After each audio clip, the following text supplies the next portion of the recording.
오늘 말씀의 제목은 자족하기를 배우는 삶, 자족하기를 배우는 삶이라는 제목으로 말씀을 드리겠습니다.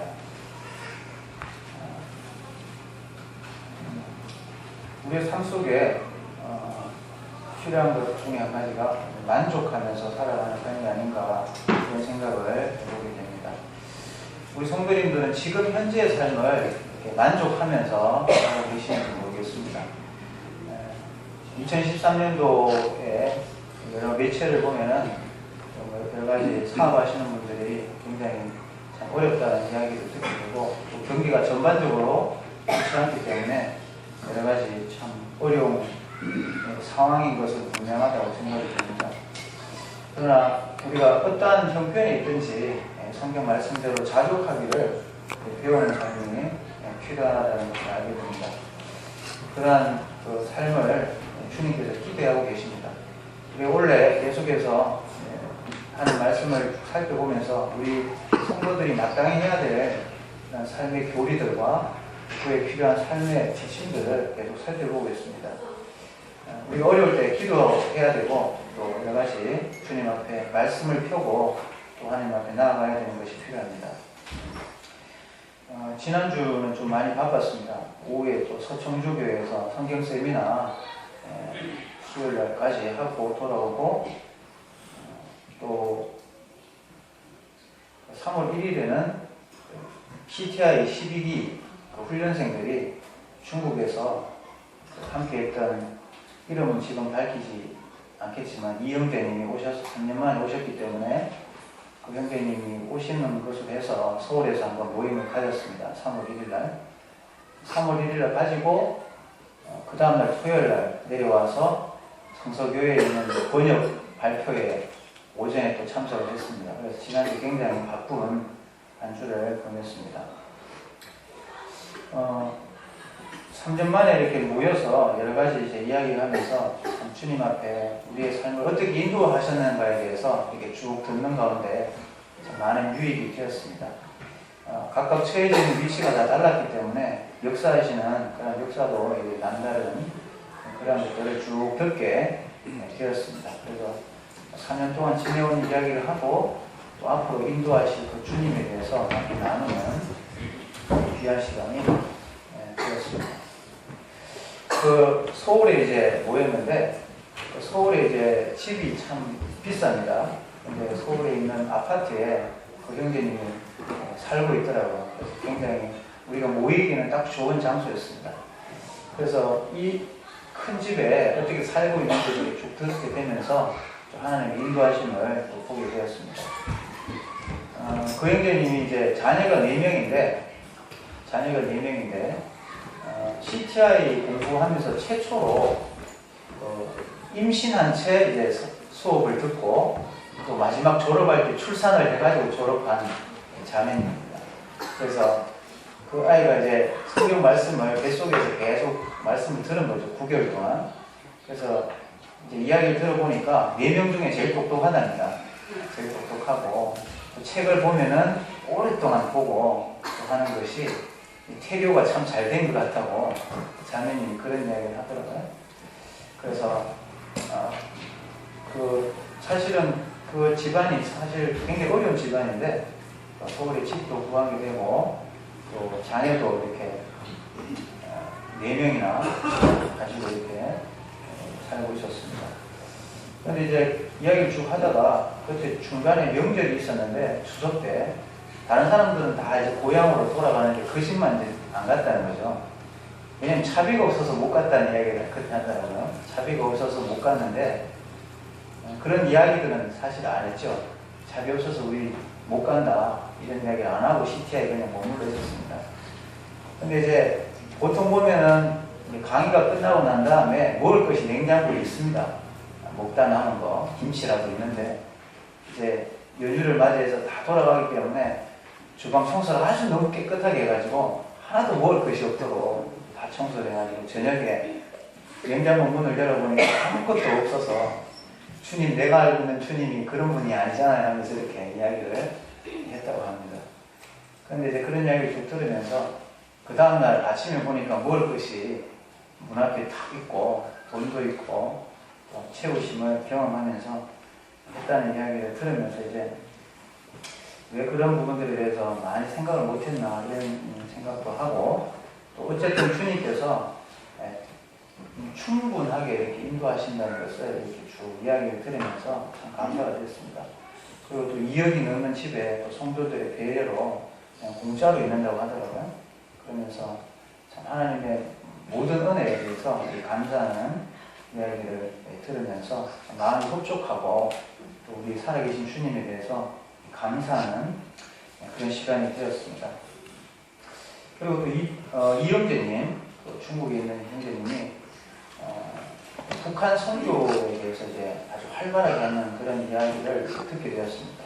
이 자리에서 자세하게는 설명을 못 드리고, 어쨌든 하나님께서 놀라운 역사로 또 살아가고 있는 이야기를 쭉 들었습니다. 듣는 가운데 그 형제님이 사실은 CTI 공부하러 전에는 선교사가 그 모임에 떠났기 때문에 어떤 공급이 이루어지지 않는 가운데 있었습니다. 그래서 굉장히 참 한국 모임에 대해서 이렇게 이럴 수가 있느냐라고 하는 그런 마음을 좀 많이 가지고 있었습니다. 근데 이제 CTI 공부를 하면서 그런 마음들이 하나님의 그 진리의 말씀 속에서 변화가 되고 또 자족하고 또 감사하는 마음으로 변화되어서 이제 중국으로 돌아갔습니다. 그래서 우리 동기생들이 그런 사정을 알고 이제 헤어지기 전에 이제 우리가 그 형제님을 후원하기로 이제 작정을 했습니다. 그래서 1만 원씩 이제 후원을 이제 계속 하자고 이제 했습니다. 그래서 우리 교회 기원회에서 매달 1만 원씩 하고 있고요. 또 청년회에서 1만 원 하고 있습니다. 그렇게 쭉 하고 있는데 그 형제님이 간증을 하는데 추운 그 골방에 누워서 곰팡이 쓰고 뭐 전기도 왔다가 꺼지는 그 가운데 누워 있으면서 그 10명의 그 나를 위해서 기도해 주시는 형제 자매들이 있다는 것을 생각하면서 그걸 막 견디고 있었다고 이렇게 이야기를 했습니다. 그러면서 열린문에서 후원하는 그 계좌에 이름 찍히는 것을 함께 보내준다는 이야기를 들었습니다. 그래서 그걸 받으면서 누가 이렇게 보냈는지 매달 확인을 하는 거죠. 그러면서 정말 이 형제 자매님들이 변함없이 나를 생각하고 또 위하여서 기도하고 있다는 것을 이렇게 하면서 정말 너무 감사하다는 표현을 하면서 그런 부분에 있어서 주님의 은혜를 또 감사하는 그런 이야기를 들었습니다. 그러면서 저는 잊어버리고 있었는데 제가 잘 사용하지 않는 통장에 그 돈을 넣어놓고 계속 뭐 나가는지 이제 나가는 것만 알고 있었는데 가만히 생각해 보니까 잘 안 쓰니까 돈이 얼마 있는지도 모르는 그런 통장을 지금 걸어놓고 있었습니다. 그래서 잊어버리고 있다가 또 이렇게 형제님 그런 말씀을 하시니까 좀 죄송한 마음이 있었고, 또 어쨌든 그런 부분에 대해서 정말 값지게 하나님 앞에 드려지고 있다는 것에 대해서 생각하면서 다시 한번 우리가 귀한 사역을 하고 있다는 것, 그런 부분들에 대해서 생각하고 서로를 위해서 기도할 수 있는 그런 좋은 시간이 되었습니다. 지금 사도 바울은 빌립보 성도들에게 편지를 썼습니다. 그것이 빌립보서인데 감옥에 갇혀서 빌립보 성도들에게 편지를 쓰는데 그 상황과 여건은 굉장히 열악합니다. 그런데 지금 빌립보 성도들에게 사도 바울이 고백하는 것은 나는 정말 만족하고 있다고 하는 것을 지금 말씀에서 표현을 하고 있습니다. 나는 어떤 형편에 있어도 자족하기를 배웠다라고 이렇게 고백을 하고 있습니다. 10절에 보시면은 내가 주 안에서 크게 기뻐함은 너희가 나를 생각하는 것이 이제 다시 싹이 나니 너희가 또한 이를 위해 생각은 하였으나 기회가 없었느니라. 이 빌립보는 사도 바울이 마게도냐 지방에 전도를 시작할 때 처음 전도를 했던 장소입니다. 사도 바울이 굉장히 어려운 혈혈단신으로 그 마게도냐 지방으로 가라고 하신 명령을 따라서 들어간 곳이고 아무도 아는 사람이 없는 가운데서 거기에 들어간 것입니다. 그런 가운데서 이 빌립보 성도들이 사도 바울에게는 아주 특별하게 생각되지 않을 수가 없고, 또 빌립보 성도들 역시 사도 바울을 아주 특별하게 생각했다는 사실을 우리는 볼 수가 있습니다. 왜냐하면 사도 바울이 오를 때마다 그 물질적인 공급을 빌립보 성도들이 잊지 않고 했다는 것을 사도 바울이 강조하고 있고, 또 그러면서 그 어려운 그 감옥에서의 삶 가운데서 이 사도 바울 마음속에 크게 기뻐함이 다시 싹이 나는 이유도 역시 이 사도 바울을 위해서 기도하고 또 후원하고 있는 이 빌립보 성도들을 다시 생각하기 때문에 그러한 생각을, 기쁜 마음을 가지고 있다고 이렇게 사도 바울은 표현을 하고 있습니다. 그리고 15절에 보면 빌립보 사람들아 너희가 알거니와 복음의 시초에 내가 마게도냐를 떠날 때 주고받는 매일의 참여한 교회와 너희 외에 아무도 없었느니라. 사도 바울이 어려울 때 정말 사도 바울의 심정을 다 이해하고 도와준 교회는 빌립보 교회밖에 없다고 이렇게 바울은 고백을 했습니다. 그러면서 데살로니가에 있을 때 한 번뿐 아니라 두 번이나 나의 쓸 것을 보내었다고 이렇게 다시 한번 이야기해 주면서, 그러한 부분에 있어서 사도 바울이 그 보내준 성도에 대해서 더 풍성하게 하나님께서 채워주실 것을 기도하고 또 그 하나님을 의지하고 영광을 돌리는 이 사도 바울을 우리는 볼 수가 있습니다. 이 사도 바울의 고백 중에서 오늘 우리가 눈여겨봐야 될 대목은 어디냐면은 14절입니다. 그러나 너희가 내 괴로움에 함께 참여하였으니 잘하였도다. 내 괴로움에 함께 참여하였으니 잘하였도다. 이 말이 무슨 말이냐면은 우리가 신앙을 할 때 아주 풍성한 때가 있지만 아주 부족한 때를 맞을 때가 있습니다. 그 곡선들이 우리는 있다는 것을 삶을 통해 경험해 볼 수 있는데, 그런 가운데 이 사도 바울은 그 모든 상황 속에서 내가 일체의 비결을 내가 배웠다고 하는 것을 고백을 했습니다. 그러한 가운데 이 빌립보 성도들도 거기에 함께 참여하는 그러한 모습, 어렵거나 좋거나 관계없이 한결같이 이렇게 살아가는 거기에 참여한 것에 대해서 칭찬하는 것을 볼 수가 있습니다. 그 삶은 바로 자족하는 삶입니다. 자족하는 삶. 우리의 신앙에 있어서 우리가 성경을 많이 보고 기도를 하고 예배를 드리고 또 살아가는 모든 삶에 결정되는 열매가 있다면 감사와 자족함입니다. 하나님은 우리가 신앙을 할 때 잘하는 신앙인지 그렇지 않은 신앙인지 언제 테스트해 볼 수 있겠습니까? 잘할 때는 우리가 언제나 감사할 수 있고 잘 될 때는 또 하나님 앞에 영광을 돌릴 수 있습니다. 그러나 우리의 신앙의 점검 시기는 우리가 어려울 때입니다. 우리가 어려울 때 하나님 앞에서 어떤 삶의 태도로 나가는지, 그것이 바로 하나님께서 보시는 시각이라는 것입니다. 이 사도 바울은 내가 풍성할 때나 배고플 때나 배부를 때나 궁핍할 때나 풍부할 때나 나는 일체의 비결을 배웠다. 그 어떤 때도 나는 자족한다는 것을 사도 바울은 배웠다는 것입니다. 그럼 배우는 것입니다. 자족하는 삶은 배워 아는 것입니다. 우리의 삶을 통해서 우리가 어려움을 일을 당할 때나 또 풍부한 일을 당할 때에는 그 가운데서 우리가 어떻게 살아가는지를 배우는 것입니다. 그래서 우리의 신앙의 기쁨과 확신에 찬 생활을 위해서 배워야 할 진리는 자족이다라는 것입니다. 그래서 주보의 갈로에 자족 혹은 만족이라고 적어내되어 있습니다. 자족하는 삶. 이것을 신앙생활하는 데 있어서 성숙한 신앙으로 나아가는 하나님께서 우리에게 제시하시는 도전적인 그런 삶입니다. 우리가 어떤 형편이 있든지 자족하는 삶을 살아가는 것이 우리에게 있어야 하는 것입니다. 그럼 우리 성도님들은 지금 현재의 삶을 자족하고 있는지를 한번 물어보시기 바랍니다. 주님은 우리의 삶 가운데 어떤 형편이 있든지 자족하기를 원하십니다. 이러한 말씀들을 우리가 많이 살펴볼 수 있는데, 디모데전서 2.6절에 보면 그러나 자족하는 마음이 있으면 경건은 큰 이익이 된다. 자족하는 마음이 신앙에 있어서 큰 도움이 된다는 것입니다. 그러한 부분들을 볼 수 있고, 히브리서 13장 5절에 보면 돈을 사랑하지 말고 있는 바를 족한 줄로 알라.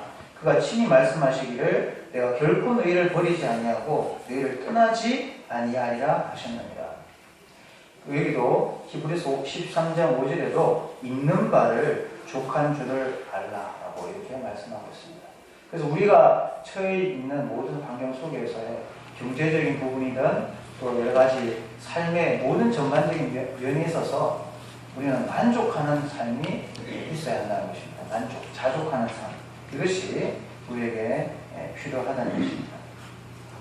그 4장 19절에도 빌립보서 4장 19절에도 보면 나의 하나님이 그리스도 예수 안에서 영광 가운데 그 풍성한 대로 너희 모든 쓸 것을 채우시리라 라고 주님은 약속해 주고 있습니다. 그래서 우리는 기대해야 합니다. 우리의 삶을 기대하고 또 주님 어떻게 역사하실까 정말 기대하면서 주님을 고대하고 또 주님의 그 선하신 인도하심을 바라보는 그런 마음이 늘 우리 가운데 자리 잡아야 한다는 것을 우리에게 말씀해 주고 있습니다. 우리가 성경을 통해서 많은 하나님에 대해서 우리가 소개를 받고 있는데 우리가 그 하나님 중에서 성경에 보면 공급하시는 하나님을 우리 믿어야 합니다. 공급하시는 하나님. A.W. 토저는 우리 노트라는 곳에 보면 나와 있습니다. 오른쪽에 보면 우리의 최상의 복지를 바라시는 하나님의 선하심, 그것을 계획하시는 하나님의 지혜, 그리고 그것을 성취하시는 하나님의 능력이 있는데 우리가 무엇이 부족하단 말인가 이런 말을 했다고 합니다. 우리 하나님은 선하신 분입니다. 선하신 분에게는 항상 선한 것밖에 나오지 않겠죠. 그러면 이 선하신 하나님은 우리의 삶을 인도하실 때 우리가 경험하는 모든 환경은 선하신 하나님의 계획 속에서 인도되어 가고 있다는 사실을 우리는 기본적으로 생각할 수 있어야 합니다. 그런 선하신 주님을 의지하고 그 주도 면밀하게 계획하신 속에서 그 지혜로 내 생각이 아니라 하나님의 그 한량없는 지혜로 우리의 삶을 이끌어가고 있다고 생각한다면 우리는 기대해 볼 수가 있다는 것입니다. 하나님 안에서 우리 소망을 가지고 살아볼 수가 있다는 것입니다. 그래서 그러한 하나님의 공급, 하나님의 그 선하신 가운데 주어지는 그러한 것들이 우리에게 있다는 것, 그것을 우리가 잊어버리지 말아야 합니다. 그렇게 될 때 우리는 자족하는 삶을 살아갈 수 있습니다. 우리 성경에는 많은 부분에 있어서 이런 공급에 대해서 우리에게 말씀을 해주고 있습니다. 마태복음 6장에 보면은 날아다니는 그 공중의 새와 그리고 들에 핀 백합을 보라고 하시면서 먹을 것과 입을 것 또 마실 것 이런 모든 것들을 하나님께서 알아서 아버지가 채워주실 것이라는 것을 강조해 주고 있습니다. 그래서 하나님은 우리의 필요한 모든 의식주 문제 그런 부분들을 충분하게 해결해 주시는 살아계신 하나님인 것을 우리가 반드시 기억하고 살아가야 된다는 것입니다. 그리고 하나님은 우리의 영적인 필요 이런 것들도 채워주십니다. 영적인 필요와 내면의 깊숙한 요구사항들을 하나님은 채워주십니다. 우리는 하나님과의 교제를 못하면 세상에 오는 것으로부터 만족하며 살아가는 것 같지만 그렇지 않습니다. 세상에 오는 것이 아무리 풍족해도 주님이 주시는 영적인 그 내적 만족이 없으면요 우리는 만족한 삶을 살 수 없습니다. 그래서 환경이 어렵더라도 주님이 주시는 깊은 내적인 충족됨이 우리 속에 있으면은 우리는 마른 떡을 놓고도 행복하게 살아갈 수 있습니다. 이것이 성경의 시각입니다. 마른 떡을 놓고 하나님 앞에 감사할 수 있는 것이 바로 신앙하는 사람의 특징 중에 하나라는 것입니다. 그리고 로마서 8장 32절에 보면 아들을 주신 하나님께서 우리에게 모든 것을 아낌없이 주지 않겠느냐라고 우리에게 질문하고 있습니다. 하나님은 이미 우리에게 하나밖에 없는 독생자를 우리에게 주시면서 우리의 삶을 과연 어떻게 인도하실 거라는 것을 우리에게 이미 보여주셨습니다. 가장 귀한 걸 내어놓으신 하나님께서 우리의 모든 필요를 채워주실 수 있는 분으로 우리에게 함께하고 있다는 사실을 강조해주고 있습니다. 우리가 이런 하나님만 날마다 묵상하고 또 그 하나님을 의지해서 기도한다면 우리는 그 기도 가운데 반드시 감사와 자족하는 그런 마음으로 일어날 수가 있습니다. 날마다 이렇게 살아갈 수 있으면 얼마나 좋겠습니까? 그러나 이러한 생각들을 흐트러 놓는 마귀의 유혹이 있다는 사실을 우리는 꼭 기억해야 합니다. 주보에 보시면은 유혹하는 자 사탄이라고 되어 있죠. 아담과 하와를 유혹하여 속였을 때처럼 우리를 속이려 합니다. 사탄은 우리 마음속에 거짓된 생각을 집어넣으려고 애를 쓰고 있습니다. 우리는 사탄이 우리에게 잘못된 생각을 던지지 못하게 할 수는 없지만 그것을 거절하고 받아들이지 않을 수 있는 거듭난 자들입니다. 우리가 믿는 것은 우리의 행위와 감정을 결정하게 되기 때문에 사탄이 던져주는 거짓된 생각을 받아들이는 것은 대단히 위험한 것입니다. 우리가 그러한 선하신 하나님으로 가득 차 있는 생각들을 흐트러 놓는 마귀의 유혹이 우리에게 있습니다. 그러면 우리는 잘못된 생각을 하게 되고 그러면 잘못된 믿음을 그 생각을 통해 가지게 됩니다. 그러면 잘못된 행동이 나오게 되고 우리의 감정은 잘못된 감정으로 이어지게 되는 것입니다. 그 잘못된 감정이 어떤 것입니까? 원망과 두려움과 걱정과 죄책감과 섭섭함입니다. 이런 것들이 우리에게 속에서 일어나는 것입니다. 그럼 이런 것들은 자족하는 삶과 전혀 관계없는 삶입니다. 이런 삶을 우리가 살아가느냐 그리고 자족하는 삶을 살아가느냐는 우리가 어떤 부분을 우리가 집중하고 살아가느냐에 따라 달라질 수 있다는 것을 알게 됩니다. 이 유혹이라는 이 단어를 볼 수 있는데 우리는 야고보서에 있는 말씀도 참고해보면 시험을 받는 것은 자기 욕심에 끌려 미혹됨이라고 이렇게 되어 있습니다. 그 시험은 유혹이라고 할 수 있습니다. 그 시험은 우리 하나님은 테스트, 우리를 점검하시는 하나님 편에서 하시는 시험이 있는가 하면 그걸 테스트라고 할 수 있고 마귀가 하는 시험은 우리가 욕심을 가지고 살아가기 때문에 오는 유혹과 시험이라는 것을 강조해주고 있습니다. 그래서 마귀가 주는 생각들을 계속해서 우리가 들을 수는 있겠지만 그것을 수용하고 버리는 것은 우리의 몫이라는 것입니다. 그래서 유혹받는 건 죄가 아닙니다. 유혹하는 마귀의 그 유익을 뿌리치는 것, 뿌리치지 못할 때 우리는 죄를 지는 것입니다. 우리는 세상에 나가서 많은 정보들과 세상에 있는 사람들의 대화를 통해서 충분히 유혹받을 수 있습니다. 이렇게 한번 해볼까? 그 사람의 하는 말을 듣고 신앙의 진리의 선은 분명한데 여기서 조금 나가서 이런 방법으로 한번 취해볼까 하는 그런 생각이 우리에게 자리 잡게 되는 것입니다. 그렇게 될 때 우리는 유혹을 받는 것이고 그렇게 했을 때 죄를 짓게 되는 것입니다.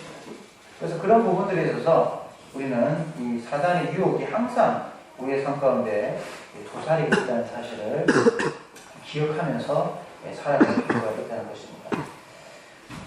그래서 자족하는 마음을 가지는 게 왜 중요하냐면 우리의 삶의 원망과 두려움과 걱정과 죄책감, 이 섭섭한 것들을 버리고 살아갈 수 있기 때문에 우리는 그렇게 자족하는 삶을 살아갈 수 있도록 하는데 노력해야 되고 그런 자족하는 삶을 배워야 된다는 것을 알게 됩니다. 우리가 왜 원망을 합니까? 원망. 주님 이럴 수가 있습니까? 이거 아닙니까? 주님 도대체 이럴 수가 있습니까? 주님 살아서 역사하시고 선하신 분인데 도대체 이렇게 역사하실 수가 있습니까? 라는 것. 이게 원망이죠. 이 원망의 감정의 근원은 바로 우리가 살펴본 것처럼 생각이 있습니다. 그 선하신 하나님에 대해서 잘못 믿고 있기 때문에 그렇습니다. 우리는 그러한 원망할 만한 일을 당했을 때에도 그럼에도 불구하고 하나님은 선하시다는 것을 믿고 나아갈 필요가 있습니다. 우리는 사실 가만히 보면 내가 원하는 대로 되기를 바랍니다. 내가 딱 생각하는 대로 탁탁 진행되기를 바랍니다. 그런데 내가 생각한 대로 안 되면 주님이 원망하죠. 그리고 그렇게 안 되면 또 사람을 원망합니다. 옆에 있는 사람에게 원망하고 또 불평하게 됩니다. 우리가 그런 선하신 그 주님 안에서 우리에게 원망할 만한 일이 생겨도 선하신 주님이 함께 하시기 때문에 이런 부분들을 분명히 합당하게 처리할 수 있다는 믿음을 가지고 우리가 원망하는 마음을 혹 가지려고 할지라도 그걸 돌이켜서 하나님 앞에 감사함과 또 자족하는 마음으로 변화시켜야 될 필요가 있다는 것을 알게 됩니다. 우리 이스라엘 백성들의 광야 생활의 삶의 전반적인 삶의 패턴은 바로 원망이었습니다. 물 없으면 원망하고, 또 고기 없어서 원망하고, 또 입맛에 맞지 않는다고 원망하고, 또 불평하는 그런 삶의 연속들이었습니다.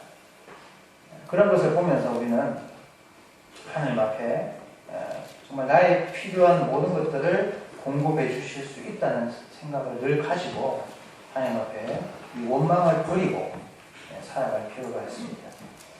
이 빌립보 성도들에게 이 사도 바울은 나의 어려운 형편들을 말하는 게 아니라 우리의 삶 속에 함께 하신 주님이 얼마나 정말 귀한 분인가를 계속 강조하고 있는 것입니다. 그래서 나는 자족하고 살아간다는 것입니다.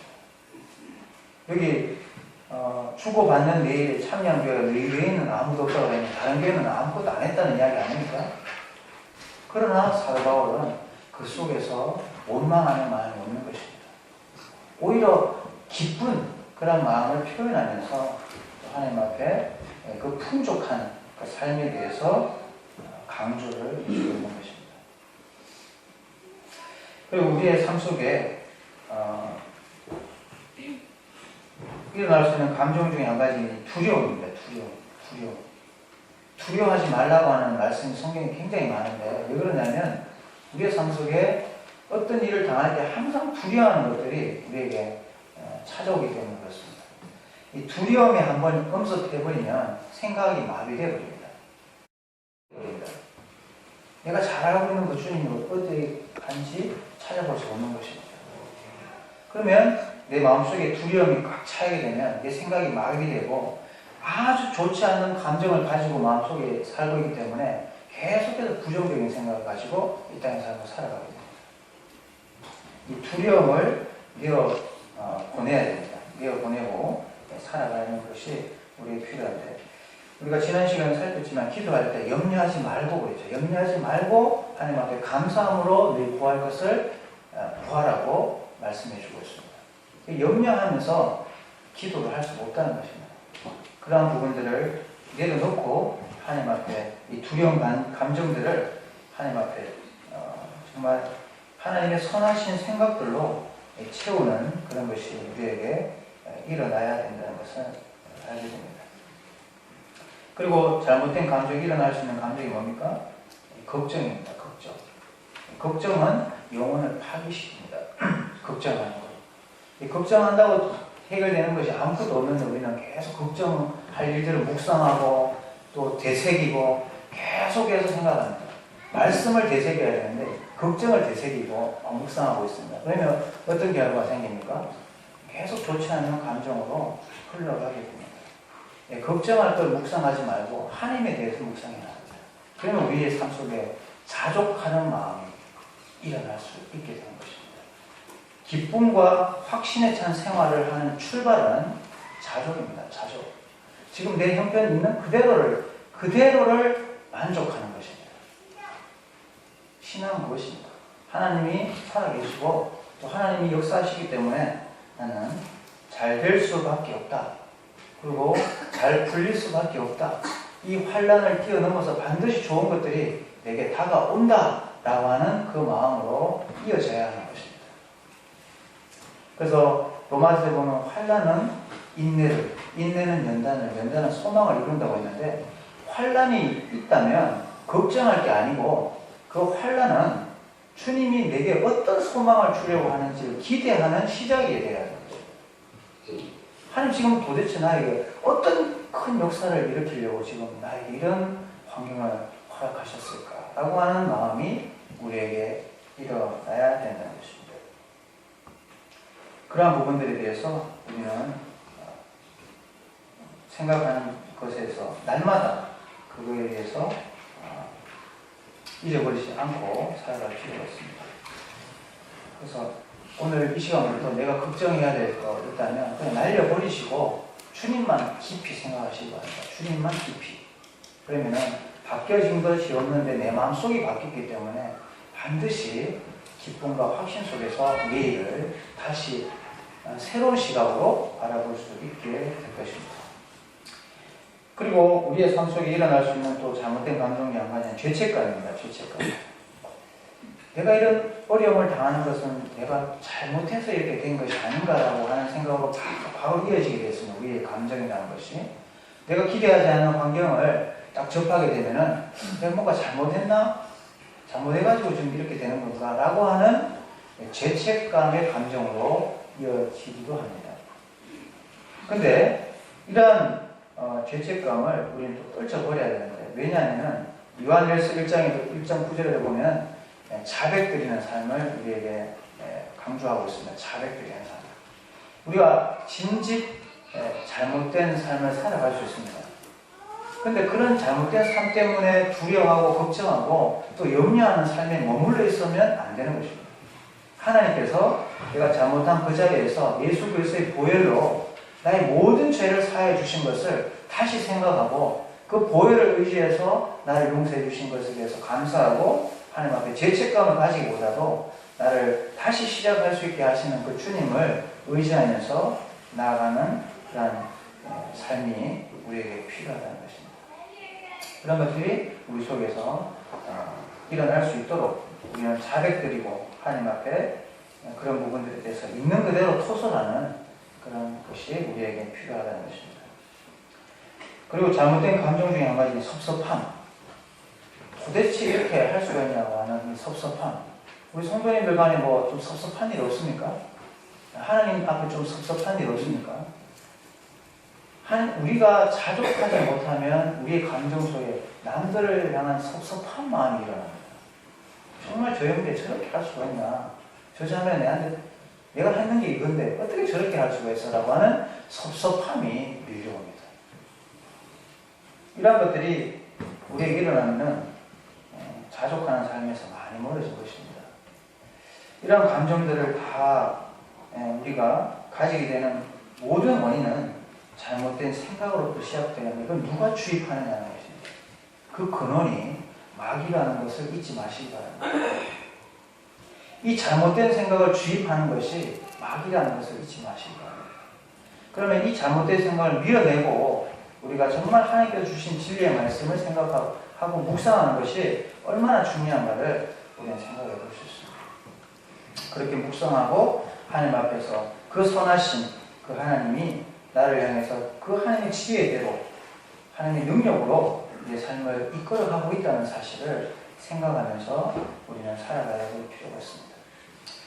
CTI 훈련생들의 하나 같은 그 마음은 제가 볼 때 자족하는 마음이었습니다. 자족하는 마음. 주님이 선하시기 때문에 앞으로도 우리를 선하게 인도하실 거라고 하는 그런 이제 간증들을 들으면서 몸은 피곤하지만 참 그런 귀한 간증들을 들으면서 하나님 앞에 정말 살아 역사하시는 그 주님을 다시 한번 생각해 볼 수 있게 되었고, 그 사도 바울이 생각이 났습니다. 하나님께서 우리의 삶 속에 어떻게 인도하든 하나님께서 우리에게 정말 풍성한 그런 하나님, 선하신 하나님으로 역사하고 있다는 사실을 늘 기억하고 살아갈 필요가 있다는 것입니다.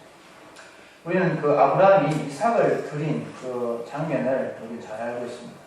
아브라함이 이삭을 드린 장면. 사랑하는 독자 이삭을 드리라고 이렇게 이야기했습니다. 사랑하는 독자 이삭을 드리라. 그때 이 아브라함이 모리아 산에 일찍 일어나서 그 모리아 산을 향해 가는 것을 볼 수 있습니다. 그리고 그 아들이 묻습니다. 번제할 어린 양은 어디 있습니까? 그때 아브라함이 하나님이 친히 준비하실 거다.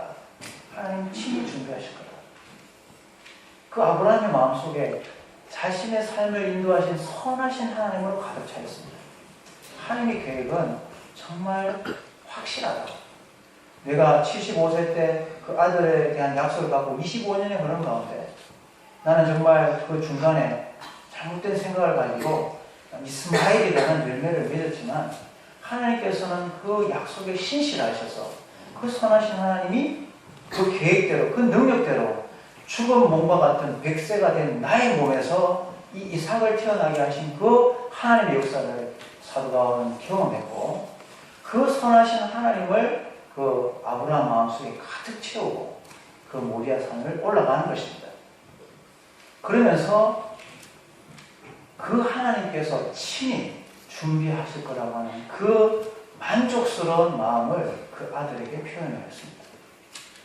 그리고 하나님 앞에 칼을 빼서 그 아들을 죽이려고 했습니다. 그 장면을 히브리서 기자는 이렇게 표현하고 있습니다. 그 아브라함이 그 칼을 빼들고 아들을 죽이려고 할 때 그 마음을 어떻게 표현했냐면, 하나님은 이 아들을 죽여서라도 살려서 내게 주실 수 있다고 하는 믿음으로까지 나아가서 그렇게 칼을 뺀 아브라함을 우리에게 설명하고 있습니다. 정작 이 아들을 죽이게 할지라도 하나님은 선하시다라는 것입니다. 그 선하심을 아브라함은 바라보고 또 나아가고 있다는 것입니다. 그때 하나님이 급히 잠깐 하면서 아브라함을 말립니다. 절대 그렇게 하지 말라고 하면서 말리고 아브라함에게 여호와 이레의 하나님, 친히 준비하시는 그 하나님의 살아계신 공급을 경험하도록 하십니다. 그 장면을 보면은 잠깐 하고 했을 때 아브라함이 제일 먼저 한 장면은 뭐냐면 눈을 들어 주위를 살폈다고 기록되어 있습니다. 하나님의 선하심을 기대한 것입니다. 하나님의 선하심. 내 삶을 이렇게 궁지에 몰아가시는 하나님으로 생각하지 않고 하나님은 여전히 선하시다고 하는 것을 마음속에 가득 채우고 아브라함은 서 있었다는 것입니다. 잠깐 했을 때 그 아들 이삭이 했던 것처럼 친히 준비하시는 하나님을 기대하는 마음을 행동으로 표현한 것입니다. 하나님은 선하시고 하나님의 지혜대로 하나님의 능력으로 인도하니까 우리가 도대체 뭐가 부족하단 말인가 라고 하는 A.W. 토저의 고백을 아브라함은 그 모리아산에서 하나님 앞에 보여드린 것입니다. 주님만으로 저는 만족합니다. 하나님밖에 없는 독생자 아들, 내게 가장 귀한 것조차도 가져가셔도 주님이 함께 하시기 때문에, 하나님이 나와 함께 하시기 때문에 나는 만족합니다 라고 하는 표현을 아브라함은 그 자리에서 고백했다는 것입니다. 하나님과 하나님께서 나에게 공급해 주시는 것이 나에게 필요한 모든 것임을 아브라함은 고백했습니다. 우리 성도님, 지금 나의 삶, 이 나의 삶 속에 하나님, 그리고 하나님께서 공급해 주시는 것이 나에게 필요한 모든 것인 것을 고백하고 확신하시기 바랍니다. 그렇게 될 때 우린 자족을 배울 수가 있습니다. 충분합니다. 주님. 이 자체가 충분합니다. 라고 하는 이 마음을 주님은 우리에게 기대하십니다. 그래서 극단적인 상황으로 우리를 몰아갈 수 있습니다. 그때 우리는 그 선하신 주님에 대해서 마음을 표현하시기 바랍니다. 그러면 우리 주님이 아주 흡족한 우리의 삶을 만족스럽게 산 제사로, 영적 예배로 우리의 그 삶의 표현을 예배로 받으십니다. 우리의 삶에 하나님은 우리의 모든 것이고, 그 하나님의 모든 것 대신 하나님께서 내게 지금 주는 것은 내 필요한 모든 것이다. 이러한 것을 고백하시면서 하나님 앞에 자족하는 2013년도가 되기를 하나님 앞에서 기도하게 됩니다. 잠깐 기도하고 마치겠습니다.